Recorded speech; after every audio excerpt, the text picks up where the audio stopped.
യേശുവിൽ ഏറ്റവും പ്രിയപ്പെട്ട എൻ്റെ സഹോദരി സഹോദരന്മാരെ, കർത്താവിൻ്റെ ഉപമകളിലൂടെ ഇന്നും നമ്മൾ യാത്രയാവുകയാണ്. കൊച്ചു കുഞ്ഞുങ്ങൾക്ക് നമ്മൾ കഥകൾ പറഞ്ഞു കൊടുക്കാറുണ്ട്.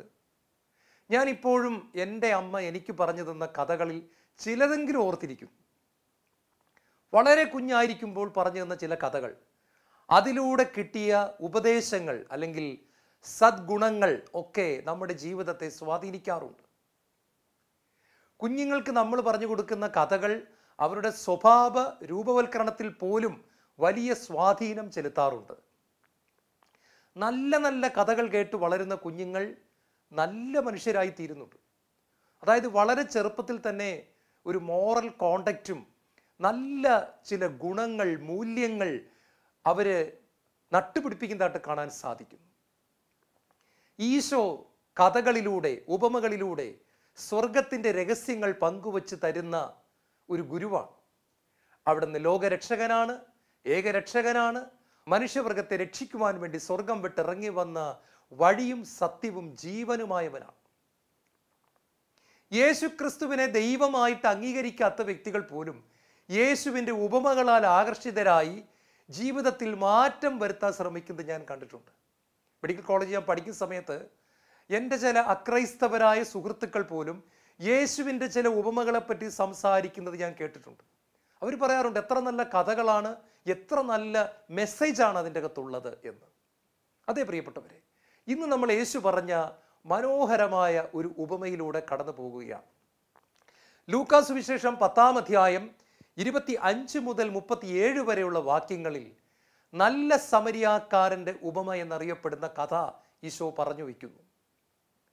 നിങ്ങൾ പലരും ഈ കഥ കേട്ടിട്ടുണ്ട്. ഞാൻ ചുരുക്കി ഒന്ന് പറയുകയാണ്. ഒരു യാത്രക്കാരൻ ജെറൂസലേമിൽ നിന്നും ജെറീക്കോയിലേക്ക് ഒറ്റയ്ക്ക് യാത്ര ചെയ്യുകയായിരുന്നു. വഴിയരികിൽ വച്ച് അവനെ കള്ളന്മാർ പിടികൂടി അവനെ അടിച്ചു താഴെയിട്ടു.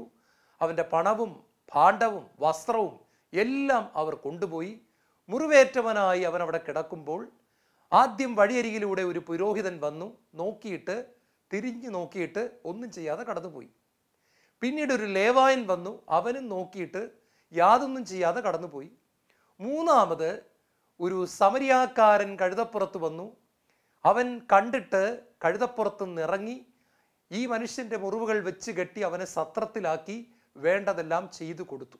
ഈശോ ചോദിക്കുന്നുണ്ട്, ഇതിൽ ആരാണ് നല്ല അയൽക്കാരനായി പ്രവർത്തിച്ചത്? ഇന്ന് ഈ ഉപമയിലൂടെ നമ്മൾ കടന്നു പോവുകയാണ്. അതിന് മുമ്പായിട്ടൊരു കാര്യം ഞാൻ നിങ്ങളോട് പറയാൻ ആഗ്രഹിക്കുന്നു. ഒരിക്കലും ഒരു നിയമജ്ഞൻ യേശുവിനോട് ചോദിക്കുകയാണ്, ഗുരു, നിയമത്തിലെ ഏറ്റവും പ്രധാനപ്പെട്ട കൽപ്പന ഏതാണ്? അപ്പം യേശു കൃത്യമായിട്ട് മറുപടി പറഞ്ഞു, നീ നിന്റെ ദൈവമായ കർത്താവിനെ പൂർണ്ണ ഹൃദയത്തോടും പൂർണ്ണ ആത്മാവോടും പൂർണ്ണ മനസ്സോടും പൂർണ്ണ ശക്തിയോടും കൂടെ സ്നേഹിക്കണം.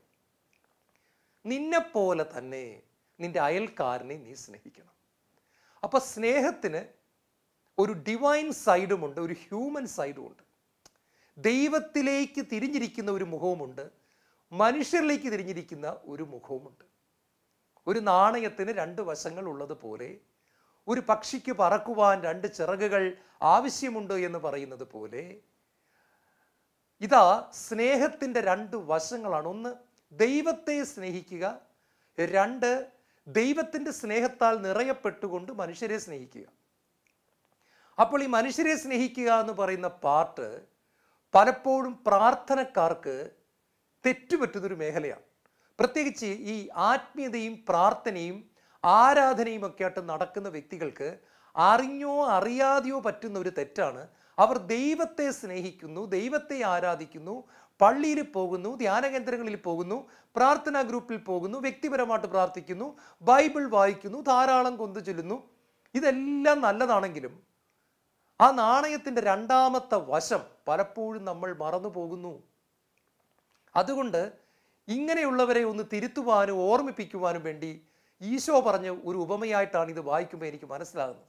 ഇത് പ്രത്യേകിച്ച് പ്രാർത്ഥനയുമായിട്ട് നടക്കുന്ന വ്യക്തികൾക്ക് പറ്റുന്ന ഒരു വലിയ തെറ്റിനെ കറക്റ്റ് ചെയ്തുകൊണ്ട് അവരെ യഥാർത്ഥ ആത്മീയ മനുഷ്യരാക്കി മാറ്റുവാൻ ദൈവം ആഗ്രഹിക്കുന്നതിൻ്റെ അടയാളം ആയിട്ടാണ് ഈ ഒരു ഉപമയെ നമുക്കിവിടെ കാണാനായിട്ട് സാധിക്കുന്നത്. നമ്മൾ ഒന്നാമതായിട്ട് ചിന്തിക്കുന്നത് ഈ യാത്രക്കാരനെ പറ്റി തന്നെയാണ്. ഈ യാത്രക്കാരൻ സത്യത്തിൽ ചെയ്തത് ഒരു വലിയ വിഡ്ഢിത്തരമാണ്, ഒരു മണ്ടത്തരമാണ്. കാരണം 1916 പോലും ഈ പറഞ്ഞിരിക്കുന്ന വഴിയിലൂടെ ഒറ്റയ്ക്ക് പോകാൻ ആളുകൾക്ക് ഭയമായിരുന്നു എന്ന് ചരിത്രത്തിൽ നമ്മൾ കാണുകയാണ്. ജെറൂസലേമിൽ നിന്നും താഴേക്കുള്ള യാത്രയാണ് ഇവിടെ പറഞ്ഞിരിക്കുന്ന യാത്ര.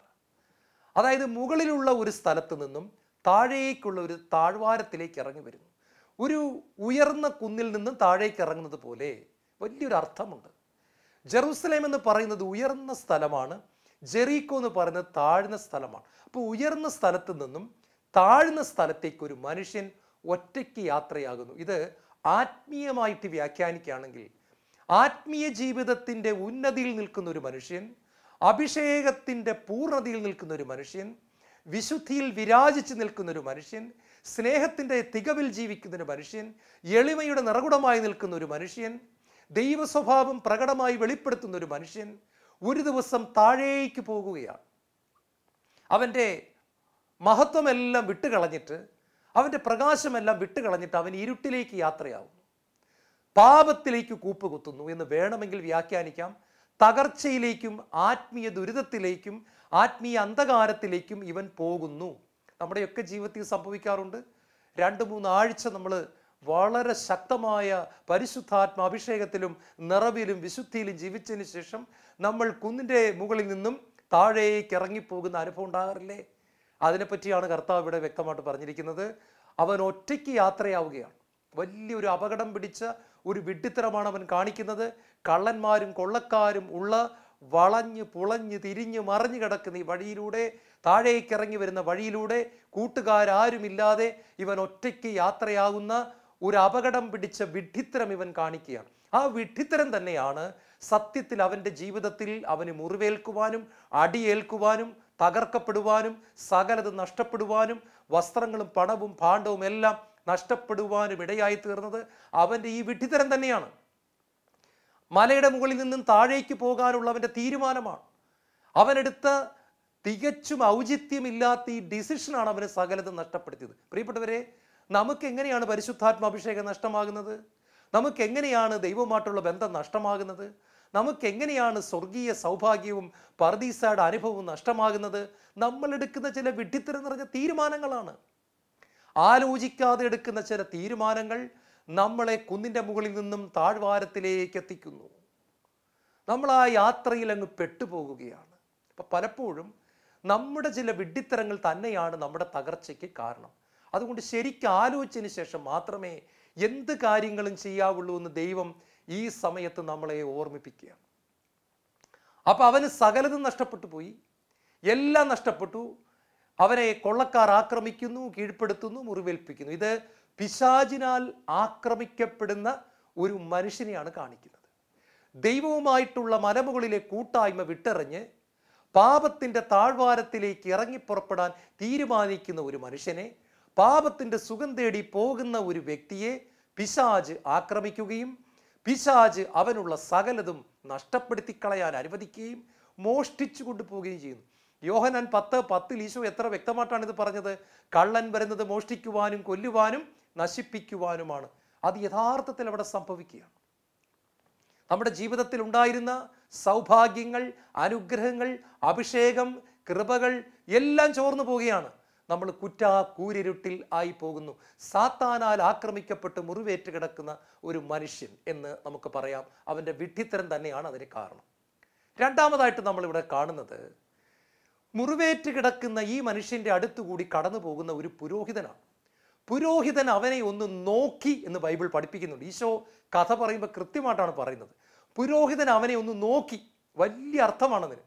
നോക്കിയതിന് ശേഷം അദ്ദേഹം നേരെ പള്ളിയിലോട്ട് വെച്ചങ്ങ് പിടിപ്പിച്ചു. നമുക്കിത് വായിക്കുമ്പോൾ പെട്ടെന്ന് മനസ്സിലാകത്തില്ല. ഇതിന് നമ്മൾ അല്പം യഹൂദ പശ്ചാത്തലം കൂടെ നമ്മൾ പഠിക്കണം.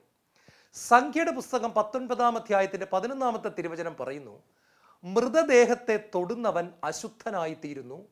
പിന്നീട് നമുക്ക് കാണാം, യഹൂദ നിയമപ്രകാരം ഒരു പുരോഹിതൻ ഒരു ഡെഡ് ബോഡി, ഒരു മൃതദേഹത്തെ തൊട്ട് കഴിഞ്ഞാൽ മതപരമായ ഒരു ചടങ്ങുകളും ചെയ്യാൻ ആ പുരോഹിതന് അവകാശമില്ല.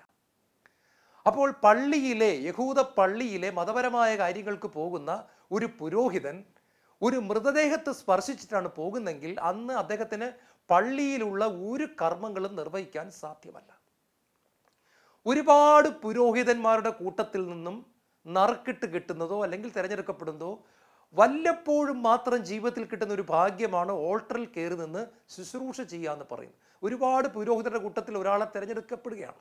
അങ്ങനെ തിരഞ്ഞെടുക്കപ്പെട്ട ഒരു പുരോഹിതനാണ് അന്ന് തനിക്ക് കിട്ടിയ ചാൻസിൽ ശുശ്രൂഷ ചെയ്യാൻ വേണ്ടി ഒരുപാട് കൊതിയോടുകൂടെ ഈ പാവപ്പെട്ട മനുഷ്യൻ, ഈ പുരോഹിതൻ ദൈവത്തിന് ശുശ്രൂഷ ചെയ്യാൻ ഒരുപാട് കൊതിയോടെ കടന്നു പോകുന്ന സമയത്താണ് വഴിയരികിൽ ഈ മനുഷ്യൻ കിടക്കുന്നത്. ഇപ്പൊ പുരോഹിതൻ നോക്കിയപ്പോൾ പുരോഹിതന്റെ മനസ്സിൽ ആദ്യം തോന്നിയ കാര്യം ഇതാണ്, ഇതൊരു ഡെഡ് ബോഡിയാണ്, ഇതൊരു ശവശരീരമാണ്, ഒരു മനുഷ്യൻ മരിച്ചു കിടക്കുകയാണ്. ഈ മരിച്ചു കിടക്കുന്ന മനുഷ്യനെ എങ്ങാനും ഞാൻ കയറി തൊട്ട് കഴിഞ്ഞാൽ അനേക വർഷങ്ങൾ കാത്തിരുന്ന് കിട്ടിയ പള്ളിയിൽ ശുശ്രൂഷ ചെയ്യാനുള്ള അവസരം എനിക്ക് നഷ്ടപ്പെടുമല്ലോ എന്ന് കരുതിയിട്ടാണ് ഒന്ന് നോക്കിയതിന് ശേഷം വേഗത്തിൽ അദ്ദേഹം പള്ളിയിലേക്ക് പോയി എന്ന് ഈശോ പറഞ്ഞിരിക്കുന്നത്. പ്രിയപ്പെട്ടവരെ, ഇദ്ദേഹത്തിന് സംഭവിച്ച തെറ്റെന്താണ്? മതപരമായ ആചാരങ്ങളെയും അനുഷ്ഠാനങ്ങളെയും മാനുഷിക സ്നേഹത്തെക്കാൾ അല്ലെങ്കിൽ മനുഷ്യരോട് കാണിക്കേണ്ട കരുണയെക്കാളും സ്നേഹത്തെക്കാളും മനസ്സലിവിനേക്കാളും അനുകമ്പയെക്കാളും പ്രധാനപ്പെട്ടതാണ് ചടങ്ങുകളും ആചാരങ്ങളും അനുഷ്ഠാനങ്ങളും എന്ന് തെറ്റിദ്ധരിച്ച മനുഷ്യൻ. ഇത് ഇന്നുണ്ട്, അന്നുമുണ്ട്, എന്നുമുണ്ട്. ഒരു മനുഷ്യനോട്, വേദനിച്ച് കിടക്കുന്ന ഒരു മനുഷ്യനോട് അല്ലെങ്കിൽ മരിച്ചു കിടക്കുന്ന ഒരു മനുഷ്യനോട് കാണിക്കേണ്ട, ഒരു മനുഷ്യ ശരീരത്തോടായിക്കോട്ടെ കാണിക്കേണ്ട കരുണയും വിനയവും അനുകമ്പയും എന്നുള്ള വലിയ സ്വർഗീയ മൂല്യങ്ങളെക്കാളും വലുതാണ് എൻ്റെ ആചാരവും എൻ്റെ അനുഷ്ഠാനവും. പ്രിയപ്പെട്ടവരെ, അദ്ദേഹത്തെ ഈശോ കുറ്റപ്പെടുത്തുകയാണ്. അങ്ങനെ ചെയ്ത വ്യക്തിയെ കർത്താവ് കുറ്റപ്പെടുത്തുകയാണ്. നിങ്ങൾ സത്യം അറിയുകയും സത്യം നിങ്ങളെ സ്വതന്ത്രരാക്കുകയും ചെയ്യും. ഞാനാണ് സത്യം, ഈശോ പറഞ്ഞു. അവിടുത്തെ വചനമാണ് സത്യം, ഈശോ വീണ്ടും പറയുന്നു. അപ്പൊ ഇതെല്ലാം കൂടെ ഒന്ന് കൂട്ടി വായിച്ച് ഈശോ വ്യക്തമായിട്ട് ഇവിടെ പഠിപ്പിക്കുകയാണ്. ഒരു മനുഷ്യനോട് കാണിക്കുന്ന, ഈശോ ആഗ്രഹിച്ചതാണ്, അദ്ദേഹം അന്ന് പള്ളി പോയില്ലേലും കുഴപ്പമില്ലെന്ന് ഈശോ പറയുന്നത്. അദ്ദേഹം അന്ന് ഒരു ആചാരം അനുഷ്ഠാനവും നടത്തിയില്ലേലും കുഴപ്പമില്ല. ആ വഴിയിൽ കിടക്കുന്ന മനുഷ്യനെ ശുശ്രൂഷിച്ചിരുന്നുവെങ്കിൽ ദൈവത്തിന് ഏറ്റവും പ്രിയപ്പെട്ട ഒരു ആരാധനയായി അത് മാറുമായിരുന്നു. കാരണം മത്തായി സുവിശേഷം 25 അന്ത്യവിധിയുടെ സമയത്ത് പറയുന്നുണ്ട്, ഈ ചെറിയവനിൽ ഒരുവന് ചെയ്തു കൊടുത്തപ്പോൾ നീ എനിക്ക് തന്നെയാണത് ചെയ്തു തന്നത്, നീ എനിക്ക് തന്ന ആരാധനയായിട്ട് ഞാനതിനെ സ്വീകരിക്കുന്നു മകനെ, നീ എനിക്ക് ചെയ്തു തന്ന ആരാധനയായി ഞാനതിനെ സ്വീകരിക്കുന്നു. നീ ആ മനുഷ്യന്റെ വേദനയിൽ കയറി ഇടപെട്ടതിനെ ഞാൻ എനിക്ക് ലഭിച്ച ഒരു ആരാധനയായിട്ട് സ്വീകരിക്കുന്നു. വലതുവശത്തേക്ക് മാറി നിൽക്കാനാണ് പറയണത്. അപ്പോൾ കർത്താവ് വ്യക്തമായിട്ട് പഠിപ്പിക്കുക. ഓർത്തോണം, ഈ വേദനിക്കുന്ന മനുഷ്യനെ കാണുമ്പോൾ, വേദനിക്കുന്ന കുടുംബാംഗങ്ങളെ കാണുമ്പോൾ, വേദനിക്കുന്ന ഭാര്യയെ കാണുമ്പോൾ തിരിഞ്ഞു നോക്കാതെ ഹല്ലേലൂയ പറഞ്ഞാൽ ദൈവം സ്വീകരിക്കത്തില്ലെന്നാണ് പച്ച മലയാളത്തിൽ പറയുന്നത്. വേദനിച്ച് കിടക്കുന്ന ഭർത്താവിനെയോ അമ്മായിയമ്മയോ അമ്മായി അച്ഛനെയോ ഒന്ന് തിരിഞ്ഞു നോക്കാതെ ഹല്ലേലൂയ എന്ന് പറഞ്ഞാൽ സ്വർഗം വാതിലടച്ചു കളയുമെന്നാണ് കർത്താവ് ഇവിടെ പഠിപ്പിച്ചിരിക്കുന്നത്. മനുഷ്യരോട് കാണിക്കേണ്ട സ്നേഹം കാണിക്കാതെ നാം പ്രകടിപ്പിക്കുന്ന ഭക്തിയുടെ ബാഹ്യമായ പ്രകടനങ്ങൾ ദൈവത്തിന് സ്വീകാര്യമല്ല, അല്ല അല്ല വ്യക്തമായിട്ട് പഠിപ്പിക്കുക. ഓക്കെ, രണ്ടാമതായിട്ട് കടന്നു വന്നത് ഒരു ലേവായനാണ്. ഈശോ പറയാണ്, ലേവായനും ഈ മുറിവേറ്റ് കിടക്കുന്ന മനുഷ്യനെ ഒന്ന് നോക്കി എന്നിട്ട് വേഗം അദ്ദേഹം കടന്നുപോയി. ലേവായൻ എന്നെയും നിങ്ങളെയും പോലത്തെ ഒരു സഹോദരൻ എന്ന് വിചാരിക്കുക. ഇദ്ദേഹത്തിന് പറ്റിയ തെറ്റെന്താണെന്നറിയാമോ? അന്നത്തെ കാലത്ത് ഈ കൊള്ളക്കാർക്കൊരു ടെക്നിക്കുണ്ട്. അതായത് ആൾക്കാരെ കൊള്ളയടിക്കാൻ വേണ്ടി ചെയ്യുന്ന ഒരു മാർഗമാണ്, വഴിയിൽ ഒരുത്തൻ മുറിവേറ്റതുപോലെ കിടക്കും, ശരീരത്തെല്ലാം കുറെ ചായമൊക്കെ, ഈ ബ്ലഡ് അതായത് രക്തത്തിൻ്റെ കളറുള്ള കുറെ ചായമൊക്കെ വാരി പൂശിയിട്ട് മുറിവേറ്റതുപോലെ അയ്യോ അയ്യോ എനിക്ക് വയ്യായേ എന്നും പറഞ്ഞ് ഇങ്ങനെ കിടന്ന് ഞരങ്ങും വഴിയിൽ. നമ്മൾ അടുത്ത് ചെന്ന് ഇയാളെ പൊക്കിയെടുക്കാൻ നോക്കുന്നതും ചാടി നമ്മുടെ കഴുത്തിലോട്ട് കയറി പിടിച്ചിട്ട് വിളിച്ചു കൂവുമ്പോൾ ഇവൻ്റെ കൂട്ടുകാരപ്പുറത്ത് പാറയിടയ്ക്ക് ഇടയ്ക്ക് ഒളിച്ചിരിക്കുന്നവർ ചാടി ഇങ്ങോട്ട് വരും. എല്ലാവരും കൂടെ സഹായിക്കാൻ ചെന്ന് നമ്മളെ എടുത്തിട്ടങ്ങ് പെരുക്കും. എന്നിട്ട് നമ്മുടെ കയ്യിലുള്ള എല്ലാ ധനവും സമ്പത്തും വസ്ത്രവും എല്ലാം കൂടെ മോഷ്ടിച്ചുകൊണ്ട് പോകും. ഇത് അന്നത്തെ കള്ളന്മാരുടെ ഒരു ടെക്നിക്കായിരുന്നു. ഈ ലേവായൻ ഇത് നന്നായിട്ട് അറിയാം. ഈ കള്ളന്മാർ ഇങ്ങനെ ആളുകളെ പിടികൂടാറുണ്ട്. അപ്പൊ ലേവായൻ അങ്ങോട്ടൊന്ന് നോക്കിയിട്ട് തിരിഞ്ഞ് വേഗം പോയി. അവൻ വിചാരിച്ചെന്താണെന്നറിയാമോ? റിസ്ക് എടുക്കാൻ പോട്ട, എന്തിനാ വെറുതെ റിസ്ക് എടുക്കുന്നത്, റിസ്ക് എടുത്ത് എൻ്റെ ജീവിതം കുളവാക്കണ്ട, ഇത് വല്ല കള്ളന്മാരുമാണെന്നുണ്ടെങ്കിൽ നമ്മൾ സഹായിക്കാൻ ചെന്ന് വെറുതെ പണി വാങ്ങിക്കണ്ട, അതുകൊണ്ട് ഞാൻ പോയേക്കാം. ഈശോയിൽ പ്രിയപ്പെട്ട മക്കളെ, ദൈവമക്കളെ, ഈശോ ഇതിനെയും തിരുത്തുകയാണ്. ഈശോ പഠിപ്പിക്കുന്നത് നമ്മുടെ ജീവിതത്തിൽ റിസ്ക് എടുത്തു പോലും ഒരു വ്യക്തിയെ സഹായിക്കണമെന്നാണ് ഇവിടെ പഠിപ്പിക്കുന്നത്. വളരെ പ്രയാസമുള്ളൊരു കാര്യമാണ്. പക്ഷേ പരിശുദ്ധാത്മാവിലൂടെ മാത്രമേ നമുക്കിത് സാധിക്കൂ. നിങ്ങൾക്കറിയാം, റോഡ് സൈഡിൽ കിടക്കുന്ന ആളുകളെ ഇന്ന് കേരളത്തിലെ ജനങ്ങൾ സഹായിക്കാൻ പ്രയാസപ്പെടുന്നതിൻ്റെ കാരണം എന്താണ്? പോലീസുകാർ അവിടെ ചെല്ലുമ്പോൾ ചോദിക്കും, ഇയാളെ എവിടെ നിന്ന് കിട്ടി, അവിടെ നിന്ന് കിട്ടി. ഈ ചോദ്യത്തിനൊന്നും മറുപടി കൊടുക്കാനും വയ്യ. നമുക്ക് പിന്നെ ഇതിൻ്റെ പുറകെ കിടന്ന് അങ്ങോട്ടും ഇങ്ങോട്ടും ഓടാനും വയ്യാത്തത് കൊണ്ട് റോഡിൽ ആക്സിഡൻറ്റ് പറ്റി മുറിവേറ്റ് കിടക്കുന്ന വ്യക്തികളെ സഹായിക്കാൻ ഇന്ന് മനുഷ്യർ പലപ്പോഴും തയ്യാറാകുന്നില്ല. കർത്താവ് ഇവിടെ പറയുകയാണ്, അവൻ റിസ്ക് എടുക്കാൻ തയ്യാറാകാതെ പോയത് ദൈവത്തിന് സ്വീകാര്യമായില്ല. ദൈവത്തിൻ്റെ ദൃഷ്ടിയിൽ അത് ഒട്ടും അംഗീകരിച്ചു കൊടുക്കുന്നില്ല ദൈവം. നമ്മളോട് ദൈവം പറയാണ്, റിസ്ക് എടുത്തു പോലും നമുക്കൊരു വ്യക്തിക്കൊരു സഹായം ചെയ്തു കൊടുക്കാൻ സാധിക്കണമെന്ന് പറയുകയാണ്. പ്രിയപ്പെട്ട സഹോദരങ്ങളെ, ഞാൻ ഒരു പ്രശസ്തനായ സുവിശേഷകൻ അമേരിക്കയിലെ ഒരു വലിയ പ്രസംഗൻ പറഞ്ഞൊരു സംഭവം ഞാൻ ഓർക്കുകയാണ്. അദ്ദേഹം ഒരിക്കലും അമേരിക്കയുടെ തെരുവിലൂടെ പോവുകയാണ്. വലിയ തിരക്കുള്ള ഡൗൺ ടൗൺ, അതായത് നമ്മുടെ ഇവിടുത്തെ ഈ ഷോപ്പിംഗ് കോംപ്ലക്സ് ഒക്കെ ഉള്ള പോലത്തെ ഒരു സ്ഥലം. അദ്ദേഹം അതിൻ്റെ ഇടയിൽ കൂടെ പോയി. പിന്നെ വഴി അല്പം മാറി നടന്നു പോകുമ്പോൾ ഏതാണ്ട് ഒരു 20 വയസ്സ് പ്രായമുള്ള ഒരു പെൺകുട്ടി മദ്യപിച്ച് ഫുൾ ഫിറ്റാണ്, അതായത് പൂസായി. അവിടുത്തെ പെൺകുട്ടികൾ ഇങ്ങനെ ഒരുപാട് പേര് മദ്യപിച്ച് റോഡിൽ കൂടെ പോകുന്നതൊക്കെ നമുക്ക് കാണാൻ പറ്റും. അപ്പം ഈ പെൺകുട്ടി മദ്യപിച്ച് ഇങ്ങനെ കുഴഞ്ഞ് 4 കാലിൽ ആടി റോഡിൻ്റെ സൈഡിൽ കൂടെ പോവുകയാണ്. അപ്പം പലരും ഈ പെൺകുട്ടിയെ നോക്കിയിട്ട് ഒരു പുച്ഛഭാവത്തോടെ നടന്നു പോകും. നടന്നു പോവുകയാണ്. ഇദ്ദേഹവും ആ പെൺകുട്ടിയെ നോക്കിയിട്ട് പുച്ഛത്തോടെ കടന്നുപോയി. ഇങ്ങനെയൊക്കെ ജീവിക്കാൻ നടക്കുന്നല്ലോ എന്ന് ഉള്ളിൽ ചിന്തിച്ചു. പക്ഷെ ഇദ്ദേഹം നോക്കുമ്പോൾ ഒരു ഒട്ടും ആത്മീയത ഇല്ല എന്ന് തോന്നിക്കുന്ന ഒരു സാധാരണക്കാരനായ ഒരു ടഫ് ലുക്കിംഗ് ഗായ്, ഒരു ഇച്ചിരി മുഖമൊക്കെ ഇച്ചിരി കടുത്തിരിക്കുന്ന ഒരു മനുഷ്യൻ. ആ മനുഷ്യൻ നടന്നു വന്നിട്ട് ഇവളെ ഒന്ന് നോക്കിയിട്ട് ഇവരോട് പറഞ്ഞു, നീ ഇങ്ങനെ നടന്നു പോകുകയാണെന്നുണ്ടെങ്കിൽ നീ എവിടെയെങ്കിലും പോയി വീഴുകയോ വല്ല ആക്സിഡൻറ്റിൽ പെടുകയോ ചെയ്യും. നീ വാ, നിന്റെ വീട്ടിൽ കൊണ്ടുപോയി ഞാനാക്കാം, നിന്റെ വീട് എവിടാന്ന് പറഞ്ഞാൽ മതി എന്ന് പറഞ്ഞ് ഈ മനുഷ്യൻ ഇവളുടെ കൈക്ക് പിടിച്ച് ഇവളുടെ വീട്ടിലേക്ക് കൂട്ടിക്കൊണ്ടു പോവുകയാണ്. ഈശോയുടെ പ്രിയപ്പെട്ടവരെ, സത്യത്തിൽ ഈ മനുഷ്യൻ എടുത്തത് ഒരു റിസ്ക്കാണ്. വേണമെങ്കിൽ ചെയ്യാത്തൊരു തെറ്റിന് ഇദ്ദേഹത്തെ പോലീസിന് പിടികൂടാം. എന്നിട്ട് പോലും ഇദ്ദേഹം ഈ റിസ്ക് എടുത്ത് ഈ പെൺകുട്ടിയെ സഹായിച്ചത് ഈ സുവിശേഷ പ്രഘോഷകന്റെ ഹൃദയത്തെ ഒരുപാട് സ്പർശിച്ചു എന്ന് അദ്ദേഹം പ്രസംഗിച്ചത് ഞാൻ ഓർക്കുകയാണ്. അപ്പം ജീവിതത്തിൽ പലപ്പോഴും നമ്മൾ റിസ്ക് എടുക്കാനായിട്ട് തയ്യാറാകുന്നില്ല. ഇവിടെ കർത്താവ് പറയുന്നു, റിസ്ക് എടുത്ത് നമ്മൾ സഹായിക്കണം. ഇനി മൂന്നാമത് കടന്നു വന്നത് സമരിയാക്കാരനാണ്. സമരിയാക്കാരൻ കടന്നു വരുമ്പോൾ നിങ്ങൾ ഓർക്കണം, യഹൂദരും സമരിയാക്കാരും തമ്മിൽ 450 വർഷമായിട്ട് ശത്രുതയിലാണ്. കാര്യം ഇതാണ്, യഹൂദർ വിചാരിക്കുന്നത് ഞങ്ങൾ കലർപ്പില്ലാത്തവരാണ്, ഞങ്ങൾ സങ്കരവർഗമല്ല, ഞങ്ങൾ ദൈവത്തെ യഥാർത്ഥത്തിൽ ആരാധിക്കുന്ന ദൈവത്തിൻ്റെ സത്യമായിട്ടുള്ള മക്കൾ. ഈ സമരിയാക്കാരന്മാരെന്ന് പറയുന്നത് ഏതാണ്ട് ഒരുമാതിരി സങ്കരവർഗം പോലെ എന്നൊക്കെ പറയുന്ന, അവർ പ്യുവറല്ല, അവർ ശരിക്കുള്ള യഹൂദരല്ല, അവർ എന്താ പറയുക സങ്കരം പോലത്തെ ഒരു വർഗം. അതുകൊണ്ട് ഇവർ കൂട്ടത്തിൽ കൂട്ടുന്നില്ല, അകറ്റി നിർത്തിയിരിക്കുകയാണ്. ഇവർ തമ്മിൽ യാതൊരു ബന്ധവുമില്ല. അന്നത്തെ കാലത്ത് ഒരു യഹൂദനെ കളിയാക്കാൻ വേണ്ടി ചോദിക്കുന്ന ഒരു ചോദ്യമാണ്. ഉദാഹരണത്തിന് ഈശോയെ പറ്റിയും ഇത് പറയുന്നുണ്ട്. യോഹന്നാൻ 8-ാം അധ്യായം 48-ാം വാക്യത്തിൽ അന്നത്തെ യഹൂദർ ഈശോയെ പരിഹസിച്ചുകൊണ്ട് ചോദിക്കുന്നുണ്ട്, നീ ഒരു സമരിയാക്കാരനാണെന്നും നിനക്ക് പിശാചുണ്ടെന്നും ആളുകൾ പറയുന്നത് സത്യമല്ലേ? അപ്പൊ ഈശോയെ പരിഹസിക്കാൻ വേണ്ടി അവരുപയോഗിക്കുന്ന ഒരു വാക്കാണ് സമരിയാക്കാരൻ. ഈ പരിഹസിക്കാൻ വേണ്ടി ഉപയോഗിക്കുന്ന ഈ വാക്ക് ഈശോയുടെ നേരെ ഇവർ പ്രയോഗിക്കുന്നതിൽ നിന്നും എത്രമാത്രം യഹൂദർ സമരിയാക്കാരെ വെറുത്തിരുന്നു എന്ന് മനസ്സിലാക്കാം. 450 വർഷമായിട്ടുള്ള വഴക്കാണ്. ഈശോ സമരിയാക്കാരിയോട് വെള്ളം ചോദിക്കുമ്പോഴും അവൾ ചോദിക്കുന്നുണ്ട്, കണ്ടോ, ഞാൻ ഒരു സമരിയാക്കാരിയല്ലേ, നീ ഒരു യഹൂദനല്ലേ, പിന്നെ നീ എങ്ങനെയാണ് വെള്ളം ചോദിക്കുന്നത്? 450 വർഷമായിട്ട് നമ്മുടെ വല്യപ്പച്ചന്മാർ തമ്മിൽ ഒരു ബന്ധവും ഇല്ലാതിരിക്കെ നീ എങ്ങനെ എന്നോട് വെള്ളം ചോദിക്കുന്നു? അവൾക്കും അത്ഭുതമായി. ഈ സാഹചര്യത്തിൽ വേണം ഈ കഥ മനസ്സിലാക്കാൻ. അതാ ഒരു സമരിയാക്കാരൻ കഴുതപ്പുറത്ത് യാത്ര ചെയ്ത് വരികയാണ്. അവൻ വന്ന് നോക്കുമ്പോൾ കാണുന്നത് കിടന്ന കിടപ്പിൽ തന്നെ മനസ്സിലായി യഹൂദനാണ് മുറിവേറ്റ് കിടക്കുന്നത്. മനോഹരമായൊരു ഉപമയാണ് ഈശോ പറഞ്ഞു വെച്ചത്. യഹൂദനാണ് മുറിവേറ്റ് കിടക്കുന്നത്. യഹൂദരും സമരിയാക്കാരും തമ്മിൽ ഇത്രയും വലിയ ശത്രുതയിലായിരിക്കെ തിരിഞ്ഞുപോലും നോക്കാതെ ആ മനുഷ്യന് പോകാമായിരുന്നു.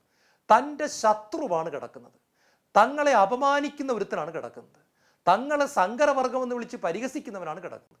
450 കൊല്ലമായിട്ട് ഒരു ബന്ധവുമില്ല. ഇതെല്ലാം ചിന്തിച്ചിട്ട് മനോഹരമായിട്ട് കഴുതപ്പുറത്ത് കയറി യാത്ര ചെയ്യാൻ പറ്റും. പക്ഷേ ഈശോ പറയുകയാണ്, ആ പാവപ്പെട്ട മനുഷ്യൻ താഴേക്ക് കഴുതപ്പുറത്തും താഴേക്ക് ഇറങ്ങി തൻ്റെ ശത്രുവർഗത്തിൽപ്പെട്ട യഹൂദനാണ് കിടക്കുന്നറിഞ്ഞിട്ടും കള്ളന്മാര് അഭിനയിക്കുന്നത് പോലെ അഭിനയിച്ച് ഏതെങ്കിലും കൊള്ളക്കാർ ഇവിടെ കിടക്കുകയായിരിക്കാം എന്നുള്ള റിസ്ക് ഇദ്ദേഹത്തിനും അറിയാം. എന്നിട്ട് ആ റിസ്ക് എടുത്തിട്ട് ഈ മനുഷ്യൻ താഴേക്ക് വന്ന് മുറിവേറ്റവനെ മടിയിലേക്ക് പിടിച്ച് കിടത്തി മുറിവുകളെല്ലാം മരുന്ന് വെച്ച് അന്നത്തെ കാലത്തെ വീഞ്ഞു വെച്ച് കെട്ടുകയാണ്, തൈലം പൂശുകയാണ്. എന്നിട്ട് മനസ്സിലായി ഇവനെ ഇവിടെ കിടത്തി കഴിഞ്ഞാൽ ഇവനെ ഈ വഴിക്ക് വിട്ടാൽ ഇവൻ ചിലപ്പം മരുന്ന് വെച്ച് കെട്ടിയാലും മരിച്ചു പോകും. അതുകൊണ്ട് എന്ത് ചെയ്തു? ആ കഴുതപ്പുറത്തെടുത്ത് കയറ്റി സത്രം വരെ കഴുതയെ ഓടിച്ചു. ആ സത്രത്തിൽ കൊണ്ടുവന്ന് 2 ദനാറ സത്രക്കാരൻ വീണ്ടും ചെലവ് ചെയ്യുക.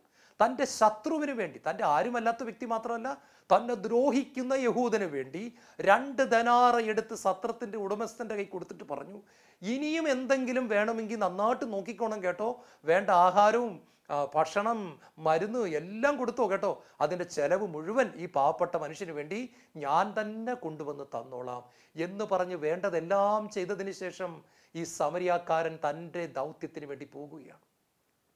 ഒരുപക്ഷെ അയാൾ അന്നൊരു വിവാഹത്തിന് വേണ്ടിയാണ് പോയിരുന്നെങ്കിൽ അന്ന് ഒരുപാട് മണിക്കൂർ താമസിച്ചാണ് അയാൾ അവിടെ ചെല്ലുന്നത്. ഒരു ഇൻ്റർവ്യൂവിന് വേണ്ടിയാണ് പോകുന്നതെങ്കിൽ ഒരുപാട് താമസിച്ചാണ് അയാൾ ചെല്ലുന്നത്. പക്ഷേ ഈ റിസ്ക് എല്ലാം അയാൾ എടുത്തതിനെ ദൈവമായ കർത്താവ് കൈയടിച്ച് പ്രോത്സാഹിപ്പിക്കുകയാണ്. ഈശോ വളരെ വ്യക്തമായിട്ട് പറയുകയാണ്, ഇവനാണ് യഥാർത്ഥത്തിൽ സ്നേഹം പ്രകടിപ്പിച്ച അയൽക്കാരൻ, ഇതാണ് നല്ല സമരിയാക്കാരൻ, ഇവനാണ് യഥാർത്ഥത്തിൽ ഈശോ പഠിപ്പിച്ച സ്നേഹത്തിൻ്റെ കൽപ്പനയെ പ്രാക്ടീസ് ചെയ്ത് കാണിച്ചവൻ. ഈശോ പറയാണ്, നീയും പോയി ഇതുപോലെ തന്നെ ചെയ്യുക. ഈശോയിൽ ഏറ്റവും പ്രിയപ്പെട്ടവരെ, എന്താണ് ഈ ഉപമയുടെ അർത്ഥം? വ്യവസ്ഥകളില്ലാത്തൊരു സ്നേഹം ഞാനും നിങ്ങളും മനുഷ്യരോട് പ്രകടിപ്പിക്കണം. ഉദാഹരണമായിട്ട് ചിലപ്പോൾ നമ്മൾ ഇങ്ങനെ പറയാറില്ലേ, അവൻ്റെ കയ്യിലിരിപ്പ് കൊണ്ടാണ് അവൻ ആ തകർച്ച വന്നത്. അനുഭവിക്കട്ടെ, അവൻ്റെ കയ്യിലിരിപ്പ് കൊണ്ടാണ് അവൻ ആ തകർച്ച വന്നത്. അവനത് കിട്ടേണ്ടത് തന്നെയാണ്, അവൻ മര്യാദ പഠിക്കണം, എന്നാലേ ശരിയാകത്തുള്ളൂ. പക്ഷെ ഈശോ പറയാണ്, ഈ ജെറൂസലേമിൽ നിന്നും ജെറീക്കോയിലേക്ക് കയ്യിലിരിപ്പ് കൊണ്ട് ഒറ്റയ്ക്ക് അനുസരണക്കേട് കാണിച്ച് കയ്യിലിരിപ്പ് കൊണ്ട് വലിയ തകർച്ചയിൽ ചെന്ന വ്യക്തിയെ കൈവിട്ട് കളയാതെ ചെന്ന് ശുശ്രൂഷിച്ച് സഹായം ചെയ്ത സമരിയാക്കാരനാണ് നല്ല അയൽക്കാരൻ, സ്നേഹം പ്രകടിപ്പിച്ചവൻ. അപ്പം ഒരു കാര്യം വ്യക്തമാണ്, നമ്മുടേതായ ശക്തി കൊണ്ടോ നമ്മുടേതായ സ്വഭാവ ഗുണം കൊണ്ടോ ഈശോ പറയുന്ന വചനമൊന്നും പ്രാക്ടീസ് ചെയ്യാൻ പറ്റില്ല ദൈവമക്കളെ. ഇതിനാണ് പരിശുദ്ധാത്മാവ്. ഞാനിതൊക്കെ വായിക്കുമ്പോൾ ചിന്തിക്കാറുണ്ട്, ഈശോയുടെ ഓരോ ഉപമ വായിക്കുമ്പോഴും എനിക്ക് തോന്നുന്നത്, ദൈവമേ ഞാൻ എത്ര നിസ്സാരനാണ്, ദൈവ കൽപ്പനകൾ അനുസരിക്കാൻ പറ്റാത്ത ബലമില്ലാത്തവനാണ് ഞാൻ, ദൈവമേ അങ്ങ് ആഗ്രഹിക്കുന്ന പോലെ ജീവിക്കാൻ സാധിക്കാത്ത നിസ്സാരനാണ് ഞാൻ. എൻ്റെ ആത്മാവിൻ്റെ ദാരിദ്ര്യം തിരിച്ചറിയുവാൻ സഹായിക്കുന്നതാണ് എൻ്റെ കർത്താവിൻ്റെ ഉപമകൾ. ഞാനെന്തോ വലിയ നല്ലവനാണെന്ന് ചിന്തിച്ചുകൊണ്ടിരിക്കുന്ന സമയത്താണ് ഒരു ഉപമ എടുത്ത് വായിക്കുന്നത്. ആ ഉപമ വായിച്ചു കഴിയുന്ന ഉടനെ നിസ്സാരത മനസ്സിലാകുകയാണ്. കാരണം കർത്താവിൻ്റെ സ്റ്റാൻഡേർഡ് പാലിക്കാൻ പറ്റാത്ത നിസ്സാരൻ, ദൈവത്തിൻ്റെ സ്റ്റാൻഡേർഡിനനുസരിച്ച് ജീവിക്കാൻ പറ്റാത്ത ഒരു നിസ്സാരൻ ഉടനെ അതൊരു നിലവിളിയായി മാറുന്നു, ഒരു കരച്ചിലായി മാറുന്നു, പരിശുദ്ധാത്മാവിന് വേണ്ടിയുള്ള ഒരു ദാഹമായി മാറുന്നു. പരിശുദ്ധാത്മാവേ, യേശുവിൻ്റെ സ്റ്റാൻഡേർഡ് അനുസരിച്ച് ജീവിക്കുവാൻ സാധിക്കാതെ വിഷമിക്കുന്ന എൻ്റെ ജീവിതത്തിലേക്ക് കൃപയായി മഴയായി വരണമേ പരിശുദ്ധാത്മാവേ. എന്നെക്കൊണ്ട് ചെയ്യാൻ സാധിക്കാത്ത സ്നേഹത്തിൻ്റെ പ്രവൃത്തി ചെയ്യാൻ എന്നിൽ സ്നേഹത്തിൻ്റെ അഭിഷേകമായി വരണമേ പരിശുദ്ധാത്മാവേ.